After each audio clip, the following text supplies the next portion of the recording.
Testimonies in a lawsuit against government and the Belize Central Prison concluded today in the Supreme Court. Chief Executive Officer Virgilio Murillo took the stand before Justice Courtney Abel, where he was cross-examined by attorney Audrey Matura. The proceedings follow a claim by former inmate Orel Leslie, who alleges that he was mistreated and denied of his fundamental rights while on remand for murder. CEO Murillo manages the facility on behalf of the Kolbe Foundation.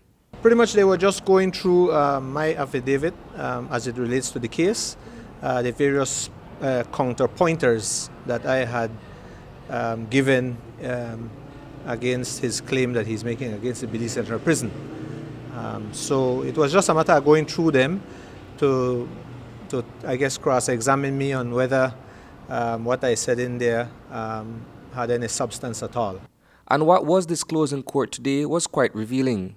According to Matura, who shared a few of those details on adjournment, there are many rules and regulations in law that the Belize Central Prison has not been complying with. Mr. Murillo said in his evidence on the stand that there are no visiting justices. No visiting justices are there to be a check and balance, to make sure that if prisoners have complaints, if there are key issues, just to be an oversight. And so they have not been there doing their function, which is how can you be having a law and then you're observing it in default, you don't even comply with it. So there are key things that came out, very revealing, even the amount of work that the doctor has, and there are certain regulations that require him to do certain things at the prison that he's unable to do or hasn't been doing.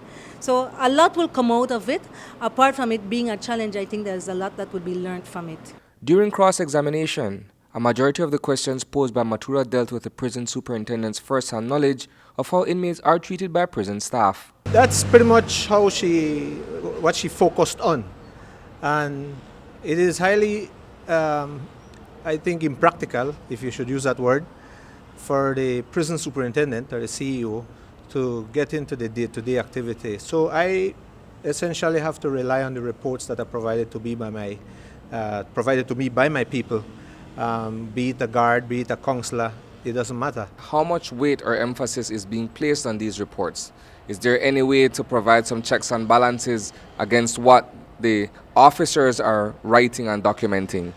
Well, I am satisfied to say that we do have a controller of prisons, who is the government representatives, who is there to ensure that we are carrying out the mandates of the contract in accordance to the T of the word. That, to me, is a mechanism in place. And he doesn't report to me. He reports directly to the CEO for Ministry of National Security. And I think that is one very good mechanism. The next mechanism we have is that from time to time, the ombudsman goes to the prison. Notwithstanding those visits, the absence of a visiting justice, as per law, raises serious questions. Initially, Matura failed to secure a removal order for a pair of witnesses to testify on Leslie's behalf. Today, they were both able to do so under oath. What happened yesterday, the judge allowed it, that they can come. And the other side objected, but the judge said, well, we'll proceed. And then at the end of the full trial, he will deal with the issue of the objection. Today, the defendants withdrew their objection. They said they have no objection to the testimony of the two witnesses, who are Mr. Kenroy Cook and Mr. Andrew Kelly. So they were cross-examined this morning, and not extensively, and very briefly, I must say, which is good news for us, because if it's not cross-examined, it means you accept what is in the affidavit. And then after that, the defense opened their case, and that's when they called Mr. Twist, the records keeper, Mr.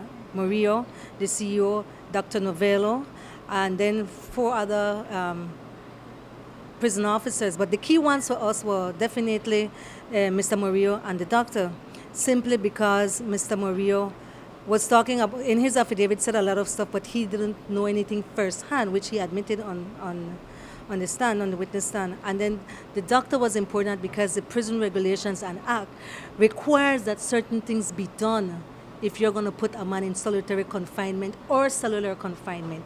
While testimonies wrapped up today, written arguments will be submitted, followed by a visit of the Belize Central Prison by Justice Abel. A decision in the Milestone case is not expected before February 2019. Reporting for News 5, I am Isani Cayetano.